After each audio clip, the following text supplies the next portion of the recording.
Hello, good afternoon, Team Edwards. As always, good to join you again for this Friday. What you're going to see today is actually a couple of different firsts, right? For the first one, after almost a year and a half, 2 years of doing this, Public Affairs was finally able to replace the background with an F-22. So much appreciated. Thank you for doing that. The second thing that you'll notice is I'm joined today. This is hosted by two colonels. So that's kind of a first. I don't think we've done that before today. So Colonel Egan, yeah, thanks for joining us today. For sure. There's something different about you, Laz. I can't put my finger on it. Yeah, but I know. It's clear, right? And that's the third difference. The third difference is sans mask. Yes. So let's chat through that a little bit, because I know that's heavy on everyone's mind. If you have the one app to rule them all, and you have also checked your emails, what you would have seen is a message that was pushed from the test wing. And what I'll do is I'll just kind of step through what that means in terms of impact for Edwards. So the bottom line is this: vaccinated or unvaccinated, indoors or outdoors, for the most part, we are mask off. And that's predominantly driven by the hospitalization rates. And so we look and we see kind of what that metric is, and we fell below that threshold. And so there was a lot of good work by our Commander's Action Group, and also a lot of coordination with the different groups. But the baseline standard is we are mask off unless the facility owner that you're in has a higher restrictive guidance. So for instance, the Med Group campus, just because people are going in there with compromised immune systems, they're still going to be masked up when you walk into there. And as you go into the different facilities across the base, you will see that some will have signs up, some may not, right? If you're Muroc schools, you're still stuck with the California state guidance, and so they're on a different timeline than what we are. And also, NASA Armstrong is on a different timeline than what we are in the Air Force. So here's what I did today. I walked into the Public Affairs studio, and the very first thing I did is I kept my mask on. And then I went and found the people who are actually here, and then I asked them, hey, what's the rules of this particular house? They said it was mask off. And so we're here setting the example of what we can finally do. I know it's been a long time coming, and so we will take some questions at the end of it, but the bottom line is, for the most part, we are mask off. But check with the facility that you're in to see if there's any more restrictive guidance that comes on. That's true indoors, that's true outdoors, that's true vaccinated or unvaccinated. And so that's a gigantic step. So we wanted to get that put out first. Can I add a pylon? Please, go ahead. So what if people want to wear masks, right? You can still wear a mask if you would like to, right? There's certainly some people immunocompromised or higher risk or whatever the case may be. And if you choose to wear a mask, by all means, please feel free to wear a mask. Along with that, and I talked about some of this at my last town hall with the chief, be nice, right? So if you don't like masks and somebody's wearing a mask, that doesn't mean you can or should be mean to that person who's choosing to wear a mask, right? So there's enough divisiveness. We don't need to be divisive on this issue or here on this installation. So if someone's wearing a mask, cool, let them wear a mask, and maybe even ask them, either give them some space or ask if they would like you to wear a mask around them, because we don't know what their particular reason or history, whatever the case may be, is. Anything I'm off on that? No, well said, and we've been talking about that for a while, because again, we can appreciate a lot of things that have happened in our nation over the past couple of years now. I've always maintained, and Colonel Egan maintains it the same way, that we are airmen first, period, right? And we are Team Edwards, and we're a family on Edwards. And in that scenario, I always respect the other person's wishes. I don't pick any aspersions on them, mask on, mask off, vaccinated or unvaccinated. We are airmen first, right? And so a good example was, long ago when we were mask off, about, roughly almost 8, 9, 10 months or so ago. We had the DepSecDep guidance. I was stepping out to go fly the F-16. The crew chief, I could just tell he just felt a little bit uncomfortable if I was mask off outdoors. And so just as a sign of respect to him, I put mine on, right? That's what Colonel Egan's getting at.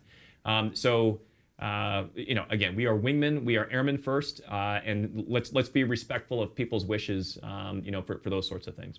So we'll take some questions here at the end, but what I did want to do is I wanted to introduce our guests for today. We're going to talk about something else that's really important for us as airmen, which is the Air Force Assistance Fund. So joining us today is Lieutenant Cameron and Master Sergeant Kilgore, and so what I'd like to do is just kind of toss it over to them. They'll introduce themselves. They got a little bit of a slide presentation, and then we can chat a little bit more and banter back and forth. As always, while we're doing both of those, I've got Master Sergeant Nielsen with us today, so thanks for joining us. He's off camera. And if you have questions, either on Air Force Assistance Fund or anything COVID or anything related to just anything on the base, PA, if you wouldn't mind bringing up the number again. Thank you. And then just dial in, text 707-412 and then 8922. That's 707-412-8922. So with that, let's introduce our guest. Please tell us about yourself. All right. Good afternoon, everybody. Lieutenant Cameron here. I'm the Edwards Installation Project Officer for the Air Force Assistance Fund, joined here by my assistant IPO, Master Sergeant Kilgore. And next slide, we're going to hop right into what the Air Force Assistance Fund is and what it's about. Ma'am? Next slide. So just Air Force Assistance Fund is a campaign. We will start on Monday. So 7 March will be our kickoff, and it goes until 15 April. So unlike CFC, we are very different. This campaign is a source that is for us, by us. And so we've listed the 4 organizations that you can donate to. And so each group around the base will have their project officers out here soliciting for our campaign. Next slide. All right. And, well, first thing to get out of the way is that our goal this year is actually $45,765, which sounds like a big bite to chew. But whenever you break it down by the groups and further the squadrons, it's actually a very, very reasonable goal. So some of the key takeaways is that if you are interested in participating in the Air Force Assistance Fund, to reach out either squadron or group level to these individual unit project officers. If you are wanting to donate, volunteer, or, of course, becoming a key worker, an extension of those UPOs. Also, this requires a lot of buy-in from our squadron and group commanders. Their voices carry a lot of weight, and we want them there to advertise the Air Force Assistance Fund, as well as bring the UPOs into the picture, give them updates, and also put forward ideas for the squadron or groups for fundraisers. Next item is e-giving. Of course, we do accept checks, cash, as well as blanking on the term, the payroll deduction. But of course, we want to focus on e-giving just because it is so easy. It's an on-the-spot process, and it's the most convenient for the widest group of people. And of course, we are only running from 07 March, that's this Monday, till 15 April. So pretty compressed time frame, going to be kind of hot and heavy. Next slide, please. And of course, here's our complete roster. So especially if you're a group or squadron commander, make sure to check this out. Know who your UPO is.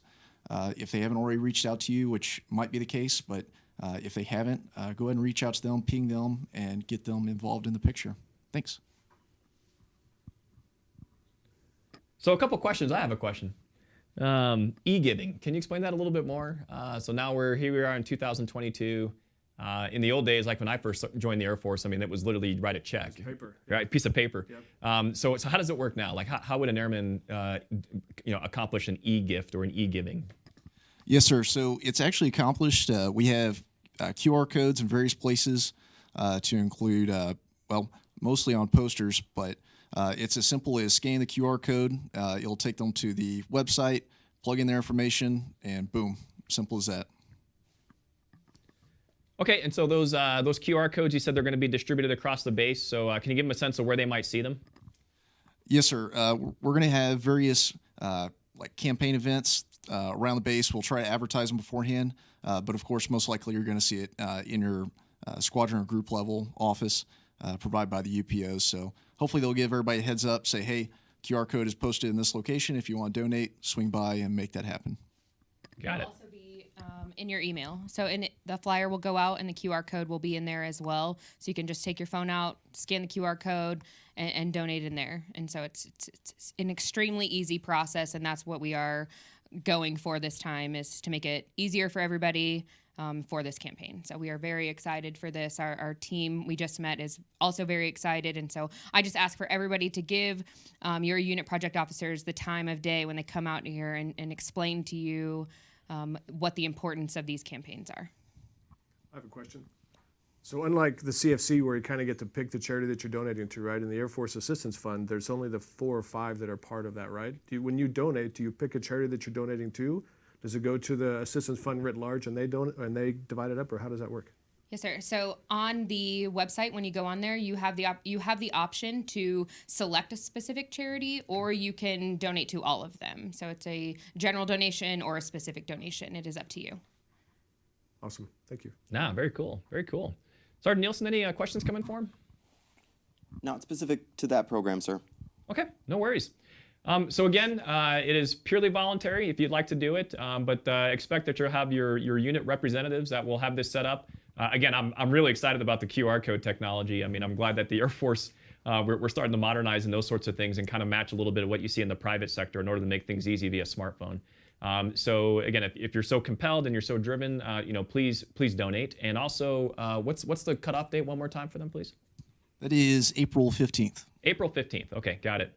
Colonel Gordon, in your 20 plus years of service, have you seen Air Force Assistance Fund benefit anybody directly? Oh yeah, I mean it's clear. I mean mainly where I've seen it are places like San Antonio, different Air Force villages that exist kind of around that area.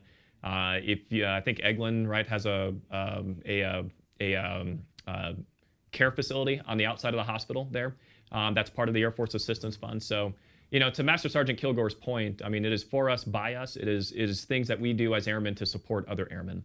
Again, so it's all voluntary. There's no mandatory whatsoever in terms of the donations, just understanding where your money goes. And then to Colonel Egan's point, you have the ability to select and go through which ones you want to donate to, or you can donate to all. So good stuff. Well, I wanted to thank our guests for joining us today. Yeah, thank you. Yeah, thanks, guys. Thanks, sir. Appreciate it. Great. And so while we do a quick transition here real quick, what we wanted to do is talk a little bit about some safety issues that have come up. So earlier this week, I sent out a message to the base, and it was predominantly about speeding, although in reality, there are a number of other things. We've seen distracted driving, all those types of things on the base. Where I've typically noticed it is you're driving, I've set the cruise control, so I know exactly I'm going the exact speed, and I'll see groups and clusters of cars essentially kind of go around me.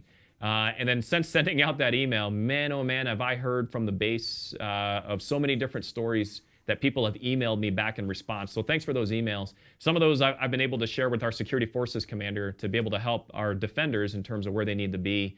But it seems like there's a rash of, for lack of a better term, just careless driving. People going over the speed limit, people tailgating one another, people passing on the the right side as opposed to the left, passing on a double yellow. And the reason we're bringing this up is, I've personally witnessed a number of different accidents in my 3 tours here at Edwards Air Force Base. And every single time that happens, I look and I go, this didn't have to happen. And it's usually the result of folks getting distracted or folks not obeying the speed limits that are posted on the base. I know there's this myth or story that exists out there that there's a grace speed. So if it's 55, you can go all the way up to 65 and it's not a ticketable offense. That's not true. Here on Edwards, the limit is the limit. So if it says 55 or 35 or 45 or 65, set that. Even with the distances as large as what they are on Edwards Air Force Base, going over the speed limit doesn't really save you really any time. And because of the kinetic energies involved, if something happens, it actually doubles your risk of fatality or serious injury. And especially given where energy prices are going in this country nowadays, traveling over that speed limit actually degrades your efficiency, and it makes it much more expensive to travel the same amount of distance. So for all those reasons, it's not the right thing to do. We need to be good airmen. We need to be good stewards of other airmen that are on this base. We got a number of small kids that kind of go through here and, driving through neighborhoods. We've seen this. And so for all those reasons, that's why the message to the base of, hey, we've noticed it, installation leadership has noticed it, and it needs to stop. So for all those reasons, that's why the message that was sent out a bit earlier today, earlier this week on that. And then Colonel Egan, I know you got a couple thoughts on that as well, and maybe some additional slides you want to talk about from a safety standpoint and your official role as our safety officer. Yeah, but please absolutely. Go ahead. Thanks. So I guess kind of to pile on, and as I mentioned in my last town hall, I don't know why I keep bringing that up. I don't know how many people saw it, but I'm part of the Installation Traffic Safety Board. I think you are too, Laz. And we talk about ways to make traffic flow better. I won't pretend that I'm a traffic engineer by trade, but I can also kind of go, you know what, that isn't very efficient, or that's working well. And the last one I talked about was the traffic light over by the Commissary BX, the gas station, which CE has now gone and fixed and works phenomenally and helps expedite traffic flow through that area.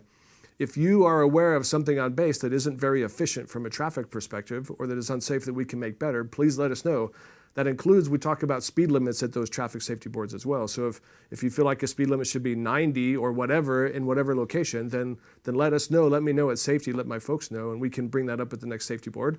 It'll go through the approval process, right? We've got safety folks. We've got folks from the test wing leadership. We've got security forces where we look at that and say, yes, we can make that change. That's a safe change. That's a reasonable change. Or no, it's not. So it's not necessarily a static thing of, I don't like this, I just have to deal with it, or I'm just going to speed or what have you. Let us know. Let's make some changes. Let's improve some things. And there's a lot of stuff that maybe you recognize or see that we don't. I wasn't aware that the traffic light by the gas station was such a big problem until I moved on to base last summer. And then I realized that it wasn't working great, and we've gotten it fixed. So don't be afraid to bring up if you see things that aren't working great that could be better, and we're happy to engage and to fix that as well. So I think with that, I've got a couple slides. So last time I was here, we talked about, I kind of introduced test wing safety, what safety is like. And then, strangely enough, in labs, we can talk correlation versus causation, all that kind of stuff. There was we had a rough about a week or to 10 days here on Edwards where there were a bunch of on and off duty kind of accidents. I won't say that there was a common thread between them. There wasn't a single thing, smoking gun, that we could change or eliminate. It was just a variety of circumstances that caused people to get injured, surprisingly pretty back to back to back. So my hope is that this isn't something that every time I'm on the town hall where lots of people get injured. But to that end, and if so, then I don't get invited back, and I guess, I don't know, is that a win for me? I don't know. But so I thought I'd put together a couple slides of some do's and don'ts safety-wise, so you can kind of see, have been able to look at what we in safety, how we view ourselves, how other people view us, right? We think we're Superman. Really, we're not out to throw people under the bus, literally or figuratively, certainly, but to try and just make things as a whole better and safer on base. So with that, if we go to the next slide, please. Are you, Laz, more or less excited than SpongeBob SquarePants pajama guy is for the safety brief? I'm always excited for a good Always safety excited? brief. That's good. Let's do it. Yeah, because if not, next slide, I could call in my safety team. But if you think you're good and you're excited enough, I'm not going to worry about rallying the safety team. Let's roll. Let's roll. Let's do Thanks it. for not calling my bluff on that too. Awesome. So if we go to the next slide, I'm super excited about safety, very passionate about it as well. As passionate as I am, I will tell you that the folks that work in my safety shop, even more so. And as I've talked a couple times already, we're interested to help and want to help, whatever that may be across the base. It's a nice use of the British spelling of favorite. It is. It's well done. Well Well, done. sometimes Google, you just get what you get, right? Right. It's international flavor. Good. Perfect. That's, I think, a setup for Master Sergeant Nielsen's accents later on. I think we're going to get some, at least that's what I was told, all right? Next slide, please. All right, so here's the thing, right? Some of those accidents that happened in that time frame I was talking about, most of them were at work, right? So if you don't think about safety at work, then you're going to get injured. Now, I don't mean that you're, 100% consumed with, am I going to get hurt in the very next second or microsecond, whatever, right? It means you've got to have just kind of a big picture awareness of what you're doing, of what's going on, of what the hazards are. Are you wearing your PPE? All that kind of stuff, right? If you go to the next slide, speaking of PPE, right? We talk about, my kids are into like the 80s and 90s stuff now. I'm like, that stuff was not fashionable when I was in high school, right? You got the scrunchy leggings, you got the big hair, all that. That's not fashionable then or now. However, wearing your PPE always is. So whatever that is for your particular duty station or area, helmets, flight gloves for us, G-suits, all that kind of stuff. Maybe it's full of hazmat suits, or you're going to do an engine inspection, you've got the suits, right? There's whatever your PPE is, I need you to wear it. That's I think, a pretty reasonable request, right? I don't think I'm going out on a limb with that. Mm-hmm. If you go to the next slide, please. So there's some real do's and don'ts, right? Your eyelids are not safety goggles, right? You need to actually wear them not on your forehead, but actually, covering your eyes. And the one on, it's at least on my right with the saw on the back, there's a lot of things wrong with that, but maybe the first one is they're not wearing their goggles. It's not on their faces. So I need you to be smart about your PPE wear and keep all of us safe. And since we're talking COVID stuff as well, that certainly includes masks where appropriate, right? And to that end, in some of the ICD exceptions that we have talked about, another one that we haven't discussed yet is if you have tested positive for COVID, then you need to be wearing a mask, certainly around others. And with that mask mandate as well, there's some flexibility, I guess, with that, right? Depending on local hospitalization rates and what the CDC considers Kern County to be from a high, medium, low risk level kind of thing, it is possible that the mask mandate will come back, right, Laz? I'm It is possible. Yep. So It has happened before. we've lived through that, right? We hope that the mask mandate will go away, or will stay away, I should say. But we'll certainly keep you updated. And if it comes back, then hopefully we can all work through that and do what we need to do PPE-wise to keep all of us safe. You go to the next slide, please. If you ever say the words, hold my beer, or watch this, I need you to just stop, okay? Just step back, just take a deep breath, and don't do that. I think moms would agree on that front, right? So, Laz, those are my safety slides. I hope my safety brief inspires folks to be safe. And again, the takeaway is the safety office. We're not out to get you. We're not out to point fingers. We just want to make things right. So if you see things that aren't right, let us know so we can fix it. Yeah. And, again, we're airmen. We do this on and off duty as well, right? And so I'm a scuba diver. I can always tell when I'm on a scuba dive boat when there are other military folks around, because all the same safety principles that Colonel Egan's talking about, you can see military divers practice that same thing even when they're not, quote unquote, on duty and they're doing things off base, right? So it's that standard ORM, risk management kind of framework and things that we can do. I've seen it where I've been on dive boats and there haven't been a lot of military folks, or none at all. I'm the only one there, and you see how people approach it, right? And I even saw someone surface with bloody nose, and it's mainly because they surfaced too quickly when they came up, right? So for all those reasons, we practice this on base and off base, on duty and off duty. It's basically a way of life, right? Because, again, I have dreams of watching my kid get married one day and still having everything on me that still works. And so for all those reasons, if I can practice a bit of safety and ORM in the process of doing that, that's the right thing to do. So Good stuff. And I don't think it's an all-consuming thing, right? Yeah. Living in fear, it just means you need to be able to take an objective look about what you're going to do. Am I doing this smartly or not? And if not, then make some changes. That's all. Don't change the activities you're doing. Just be smart about how you do them. All right, so 707-412-8922. That's 707-412-8922. We're about 20 minutes or so into the broadcast, and we can take some questions now. So Sergeant Nielsen, what do you have? Anything come in yet? Yes, sir. And I'll allow the audience to vote if they would actually like to hear my accent or not. No accent, please. I'll let them vote. But the first question, sir, I'm going to try to apply the clarification that you gave us with the mask guidance, and that would be regards to the CDC. Yeah. And the way that I understood what you said before is if the CDC has their own specific requirement for the children or for parents picking up their kids to wear masks, then they have to wear masks while they're on those premises. Yeah, so let's unpack that a little bit. So again, the baseline is mask off. And usually, again, we're going to go through this transition period since this information just came out. And so what would normally happen is as you approach the facility, there would be a sign that says, hey, in here we do masks on. And there's usually very valid reasons for that. Compromised immune systems or some other issue, or maybe it's one of those spots where if there is an outbreak somewhere in the future, it's one of those spots on base where an outbreak can very rapidly spread across every place else. And so what we've done is we've given the facility owners the flexibility to make that type of choice for themselves. So rather than take a meat cleaver approach, we've said this is baseline, but you always reserve the right to go more conservative if you need to for your own kind of mission purposes. So MSG, the Mission Support Group, they've got the latest data with respect to the CDC and the School Age Center. And as that changes, moves around, right, they'll post it appropriately.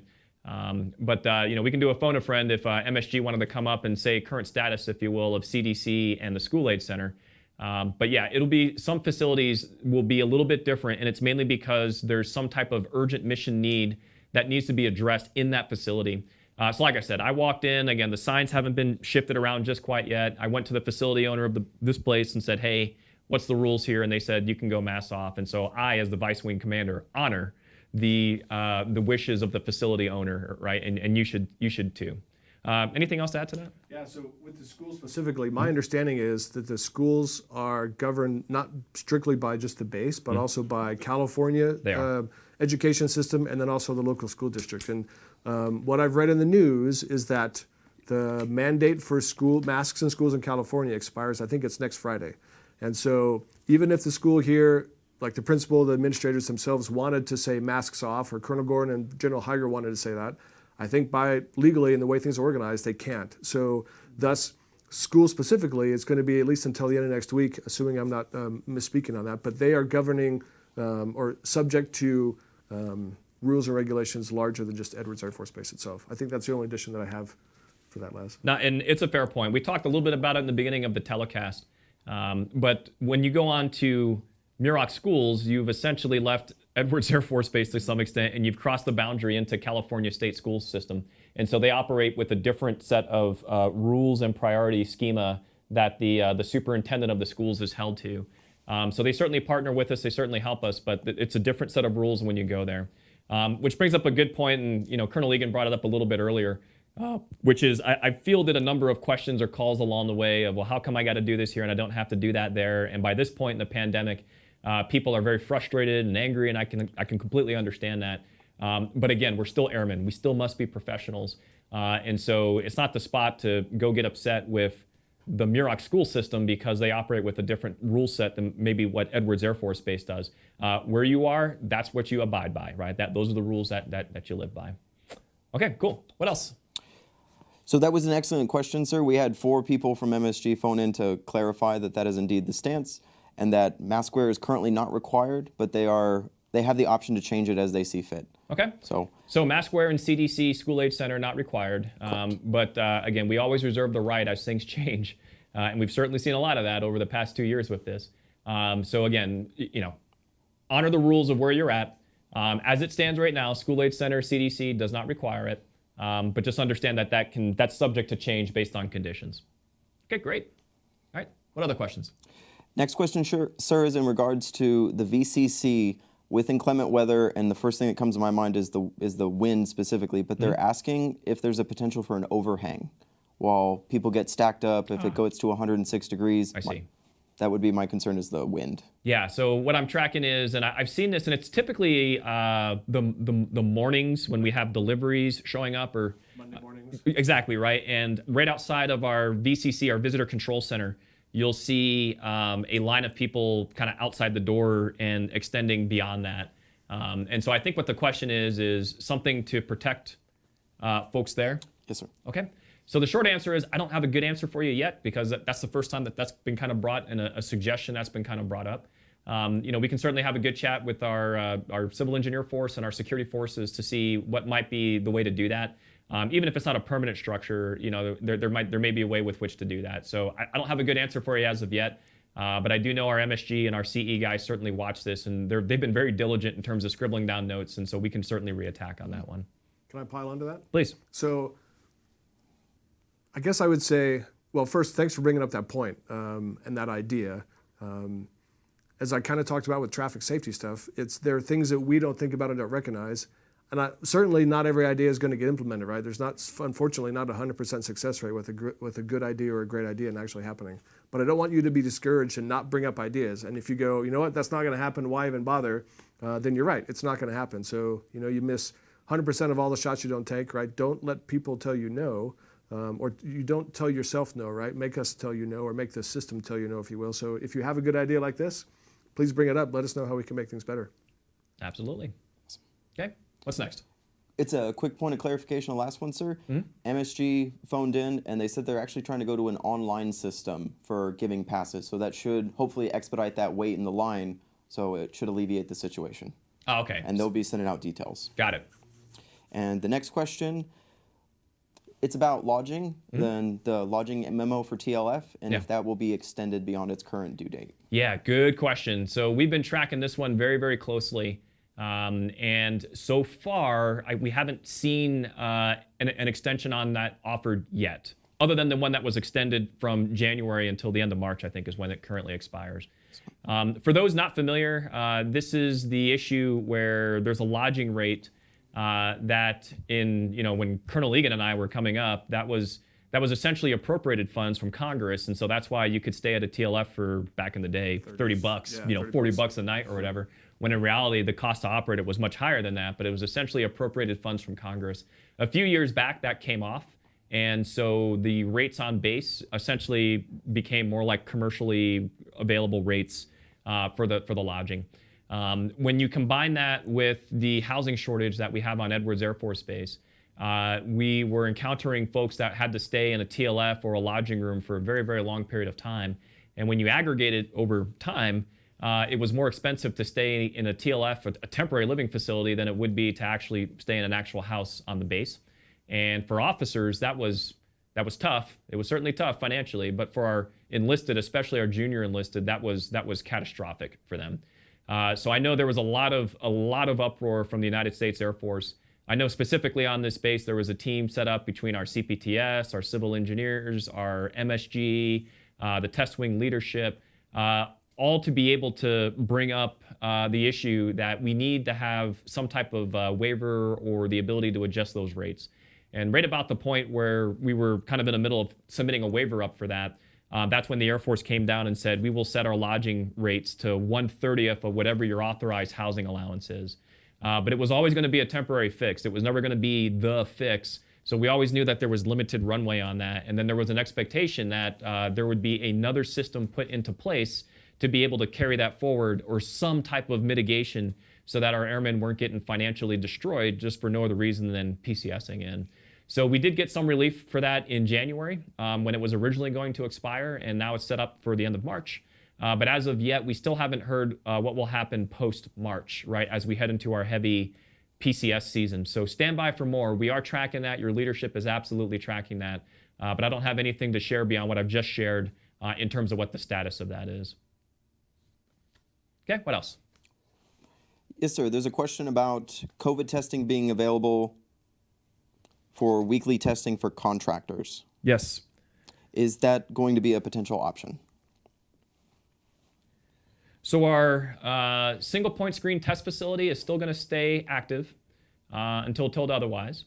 In terms of getting that accessed, we adjust that as we need be right now. I mean, right now we're telling folks, hey, government on base, the military and government civilians are going to go to the testing facility to be able, if they're not vaccinated, right? Very important. If they're not vaccinated, that's where, per the POTUS guidance, they have to go in order to be able to get access to the DoD facility.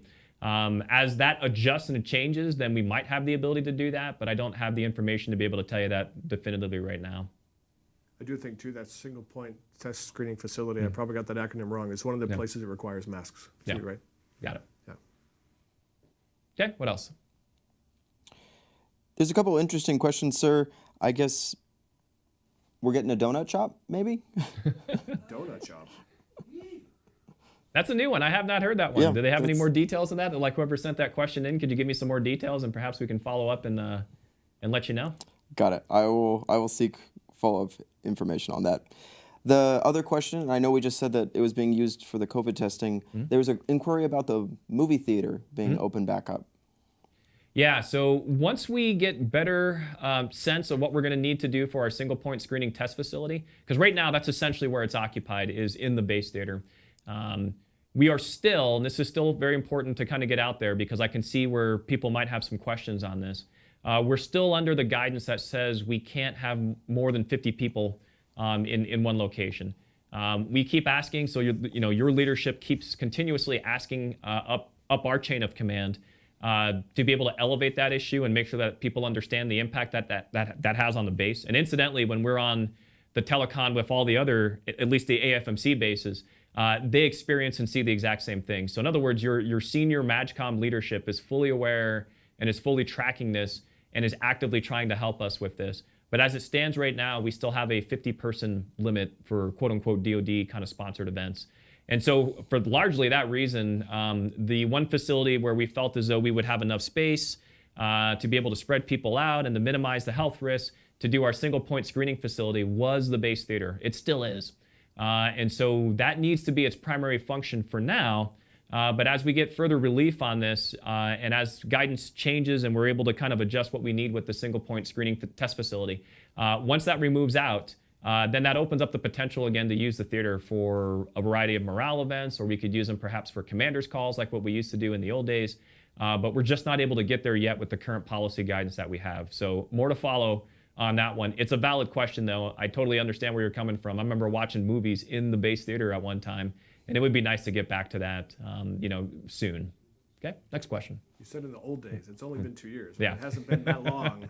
It feels like forever. It feels like forever. It feels like a different world. What's the first movie they should show in the base theater? What do you think? Man, jeez.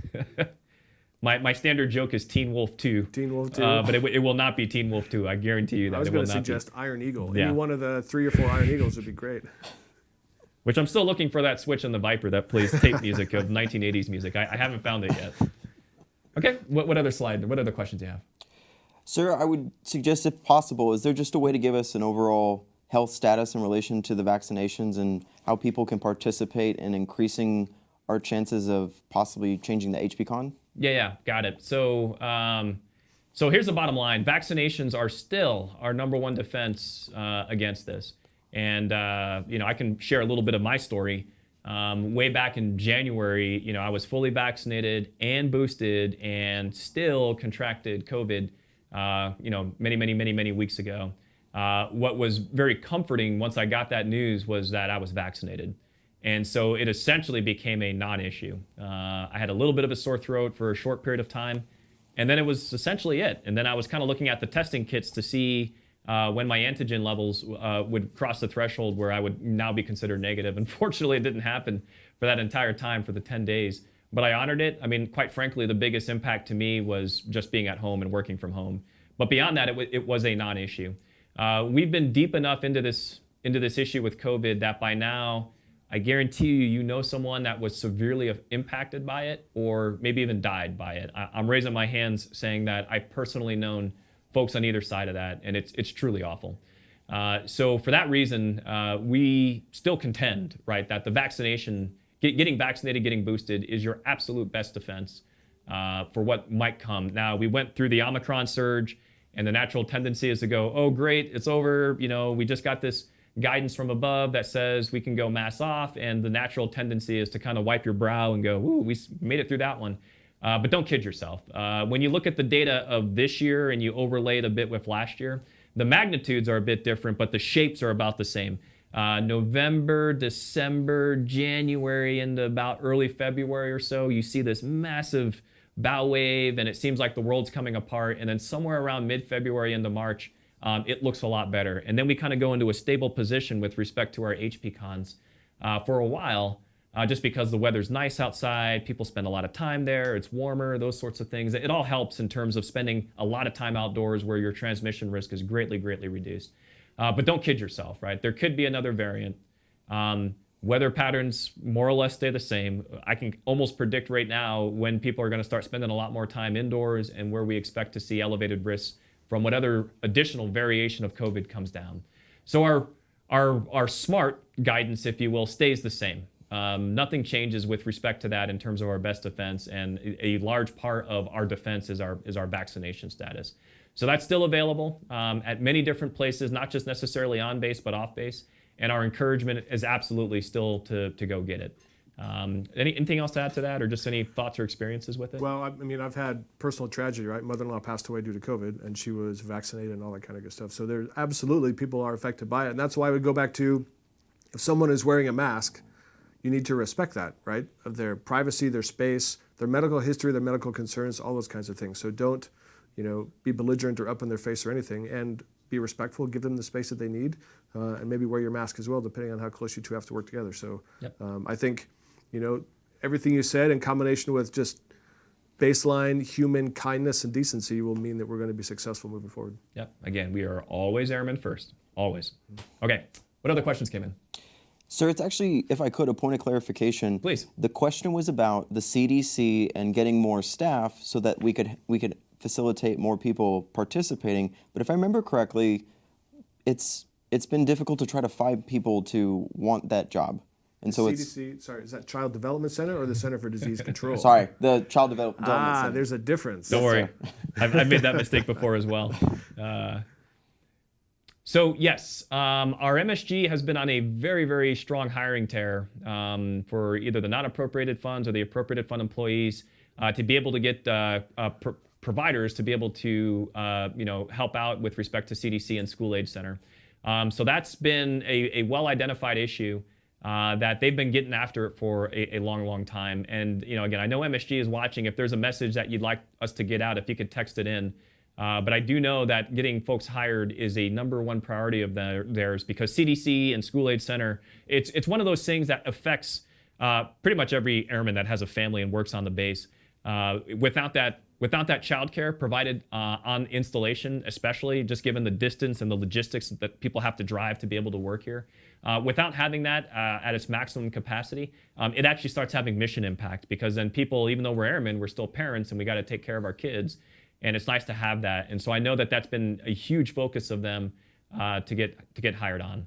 So I'll wait for them if they have anything else that they would like to add to those words to help out in terms of where people could go if you're interested in being a provider for the CDC or the school age center. But my sense tells me absolutely that you would be, taken so long as you pass all the requirements to be able to work with our children. Okay, what else? Next question, sir, is about exceptions to policy letters and if they're still required for non-mission essential personnel. Yes, so we are still in HPCOM Bravo. So the rule sets in terms of base access haven't changed.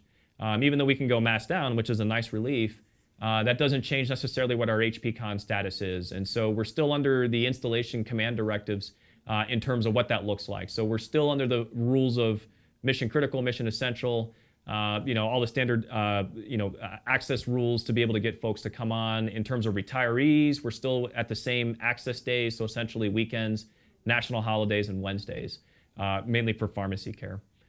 So stand by for more guidance on that, but as it stands right now, we are still Bravo. Okay, what else? The last input I have, sir, is it's a plug for the AFRC is hosting on 31 March an all Edwards jobs invite. So for those folks that are looking for participation with the Child Development Center and things of that nature, you can go there on the 31st of March and they'll have the job expo. Okay, excellent. Thanks, MSG. Thanks for the help on that in terms of letting people know. So again, a job hiring fair for the 31st of March, so that's not that far away. And that's going to be at the Airmen and Family Readiness Center, which is a spot we're all very, very familiar with right now, but it'll be a job fair. That will be not just only School Age Center and CDC, but a number of other different offerings that have happened on the base. So again, if you're interested, we're hiring, and we'd love to see you come out for that. Okay, what else? That's all I got right now, sir. Okay, no worries. So we'll give a couple more minutes for any additional questions that come in. Again, the phone number is area code 707-412 and then 8922. And if you have any questions, COVID or anything else related, we certainly love to hear from you. And we can certainly provide our best perspective on what's going to happen next. Colonel Egan, do you have anything else you want to share while we got a little bit of time while we're waiting for folks? Yeah, how about a shout out? Okay, go ahead, please. So, Major Black. Yeah. So, if you're not aware, Major Black is presenting today. I'm not sure exactly what time. It may have already happened down in AFA in Orlando. Yeah. Presenting at, I just lost, it's not Spark Tank. Is it Spark Tank. Yeah, Spark Tank. Yeah. The Project Fox idea that they have for F-22 and fighter aircraft, this little tablet they can have inside them. So shout out to him. Shout out to everyone who's worked with him on that. You may know more details about that than I do, but today's the day. I hope the presentation has gone well if it already went, or that it will go well later this evening if he hasn't yet. You bet. So let me take off my Vice Wing hat for a second and put on my AFWorks initial cadre alum hat for a bit. I got a chance to attend the first Spark Tank as an AFWorks member. And then I got a chance to see the one in Orlando that we did with AFA Orlando, where they're at right now. That was an absolute riot. It was awesome to be able to sit in the audience and to see airmen entrepreneurs, that's what I call them, stand up on stage. And the panel was the Secretary of the Air Force, the Chief Master Sergeant of the Air Force, the Chief of Staff of the U.S. Air Force, and at the time it was Mark Cuban. Who was amazing, by the way, spent a lot of time with us at AFWorks and gave us some good mentoring tips about what to fund, what not to fund, and to think about innovation. So we were always very appreciative for his guidance with that. But I saw airmen stand up on stage, and it was actually pretty eye-watering because the ideas were things that we as airmen, we always saw were messed up, or man, you just put up with it. It's one of those things where it's broken, you know it's broken, but you've done it for so many times that eventually your brain just forgets that it's broken, and it's obvious to someone else walking in, but you've just forgotten it. And what I witnessed on the stage was airmen essentially taking back their Air Force and saying, I love my Air Force. This isn't rage against the machine. This is rage for the machine. And here's all of the things that I think I would like to go do. And we saw projects ranging from security things, presented by defenders, all the way up to healthcare things, to operational things. And it was kind of neat, right, to watch the SecAF essentially sit there and go, we're doing that. And that was essentially it, right? And then right after Spark Tank was over, money flowed, resources flowed, airmen could try it out. And if it worked well, that would start propagating across the Air Force. What we're talking about here with Major Black is this Fox box, which is something that I noticed, and incidentally, the second director of Defense Innovation Unit, I think, noticed the exact same thing when he was flying F-16s in Iraq. And it was this. When I was flying a Cessna 172, I could have an iPad on my knee, which was something radical in those days for fighters. We just didn't do it at that time. And on that iPad, I could have an avionics suite that was better than a 787. And it was something I paid $100 for an annual subscription. And I could see everything I needed to do and be a much safer and much better pilot. And oh, by the way, if there were different apps that came out, I could upload it directly to the iPad. And suddenly this 1972 Cessna was, the greatest in terms of avionics suite because I had access to open systems architecture. When I would come out of my private role as Randy, and then I would go to my professional role as Lieutenant Colonel at the time, Gordon, and I would be in an F-22, I didn't have that same benefit. I had a system that was essentially put into stone, that if I needed to change it would be millions and millions of dollars and take almost a decade plus to be able to get something there. And it was just astounding to me that I had one capability in one spot, but I didn't have that in the other spot. And so what Major Black and his team are going after with Foxbox is the ability to essentially do that, right? To have open systems architecture on a iPad-like device that is able to connect and do a number of things with the airplane, but not actually adjust what we call the operational flight program of the jet itself. So it gives us the ability to rapidly adapt and to bring capability, but not have to wait with our standard software cycle, mainly because of the need to do safety regressions on all those sorts of things. So Dr. Roper, Will Roper, he was one of my old mentors back when he was our Secretary of the Air Force for Acquisition, and he kind of brought up a concept which I've thought about a lot lately, which is it's not so much the capability you bring, but the ability to rapidly adapt and innovate that capability. So he used to use a lot of analogies, an old Star Trek analogy of the Borg, where the Borg shows up, they get shot with the phaser, they keel over, the next Borg shows up, they figure it out, now there's a shield and the phaser doesn't work anymore. And his whole point was that warfare of the future was about who can adapt the quickest. And so technologies like Foxbox kind of enable that, right? When we talk about accelerate, change, or lose, that's a great example of kind of what they're doing. So, and oh, by the way, I'll put in a plug in for our innovation team. That was an airman-based idea that was initially funded and resourced by our innovation team. You too can be the next Major Black going up to Air Force Association and pitching ideas to the Secretary of the Air Force yourself. And so that's a capability that's available to us here via our innovation team. And Miss Brittany Reed runs that. And by all means, she's been very vocal in public about, hey, come to us and come see what's up. Can I pile onto that? Please do. So when we first did our first Spark tank here at Edwards, I think it's 3 years ago now under General Tykert. So I presented an idea. I had the 2 minutes, give the elevator pitch in front of the audience, and I pitched my idea, which I'm not going to lie, I thought it was a pretty good idea.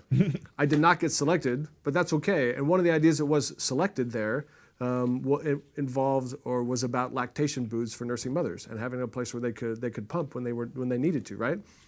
There weren't any of those on base. And even though I'm a father of 5, guess what I hadn't spent much time thinking about? Yeah. That, right? And I was not aware that was something that we were missing. And we had a mother, a woman who was going through this exact issue, and where do I go to take care of this need? And there wasn't a spot for it. And now I've seen in multiple places on base. And it's because someone, as we've talked about so many times already in this town hall today, who saw something that needed to be fixed or different or improved, and they took the time to say, hey, how about we do this?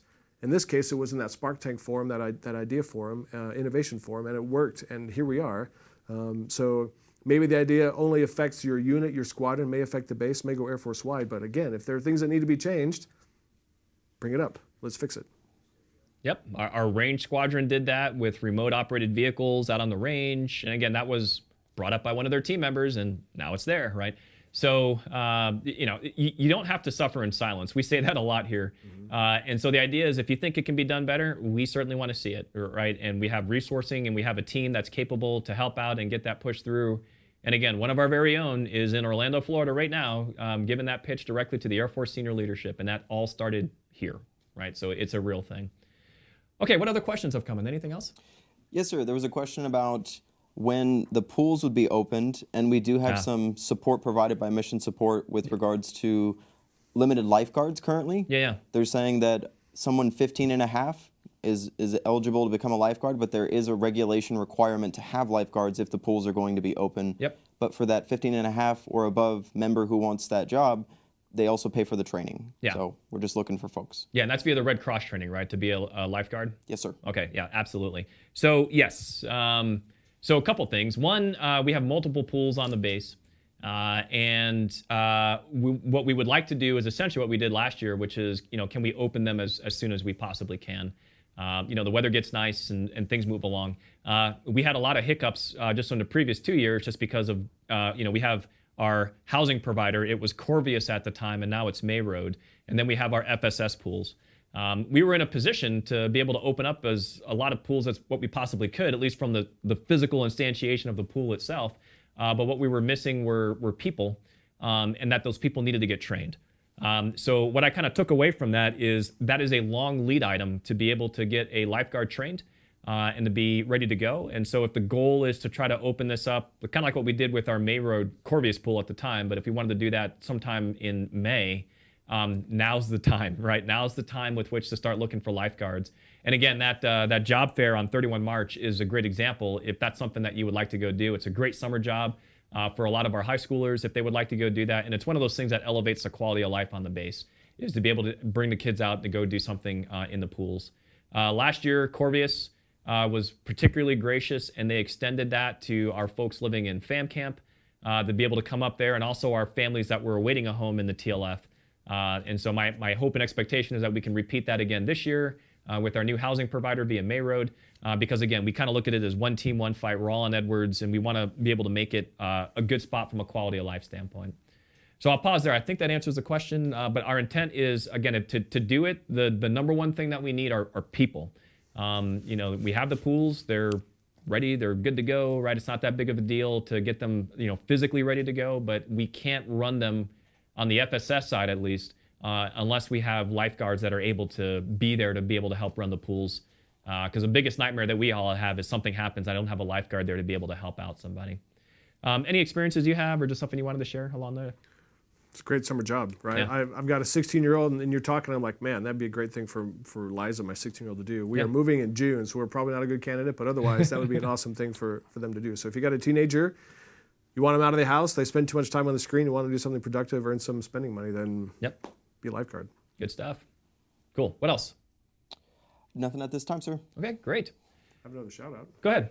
So I spent about an hour and 15 minutes this morning recognizing some STEM volunteers. I don't know if you've had a chance to do that before. It was awesome. So kudos to a whole bunch of people, one of them being Helita Van Hoy, who's over our STEM program here on the base. She is awesome.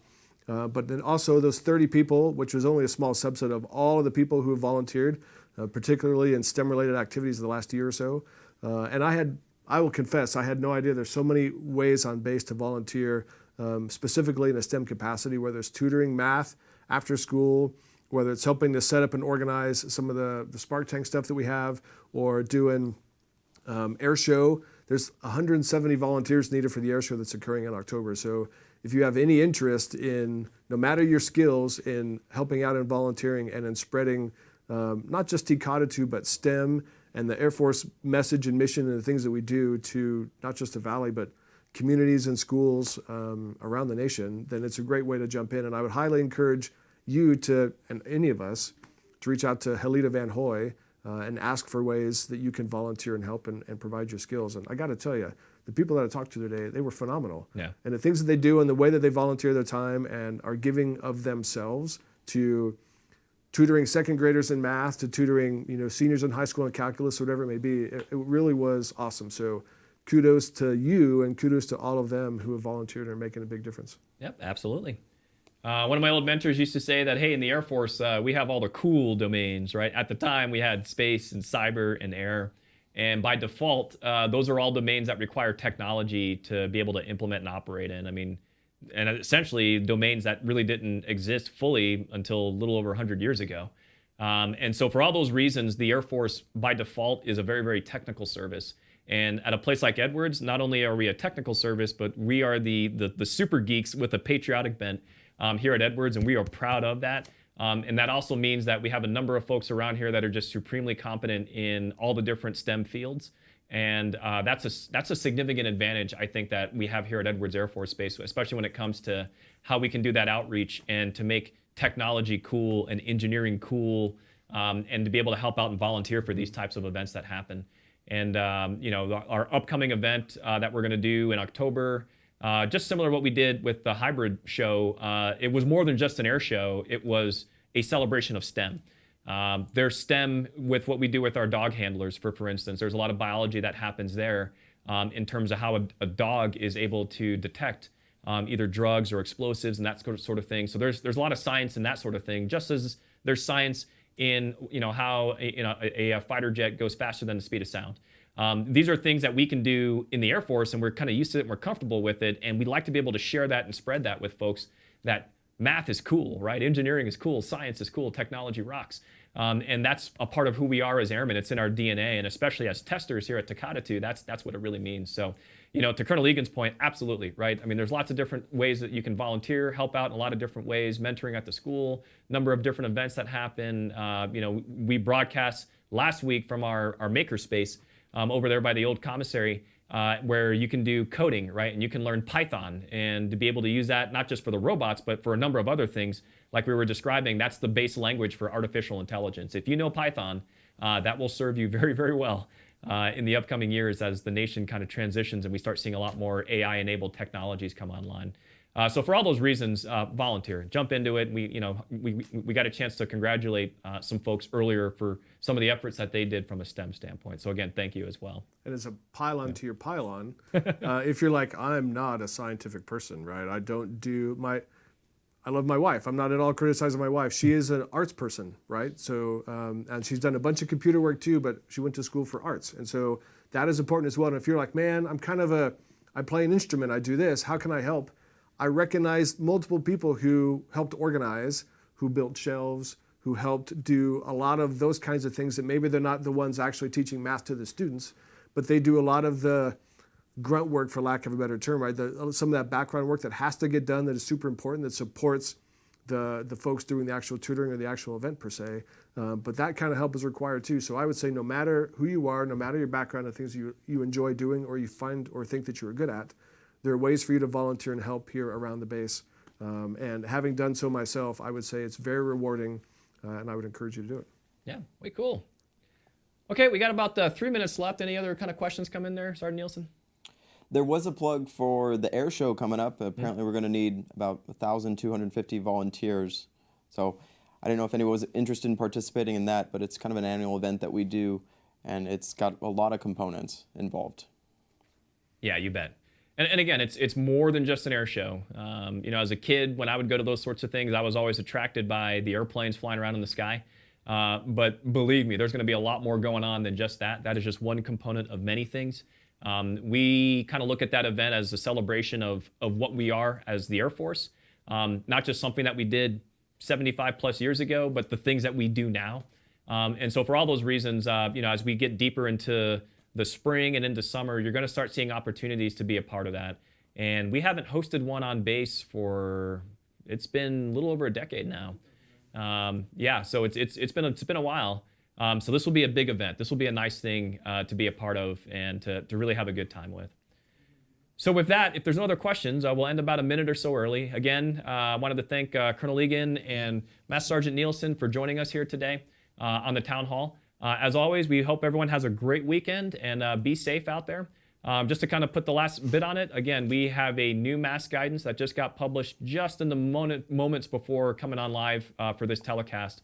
But essentially, vaccinated or unvaccinated, indoors or outdoors, the default position is you are mask off unless the facility owner has a higher guidance, conservative guidance on that. To the points that we've referenced a lot here, honor that, right? It's not the time to square up and get angry with someone if it's different one facility versus another facility. There's valid and legit reasons as to why some places on the base might want to keep that, right? Med group being one, right, of campus.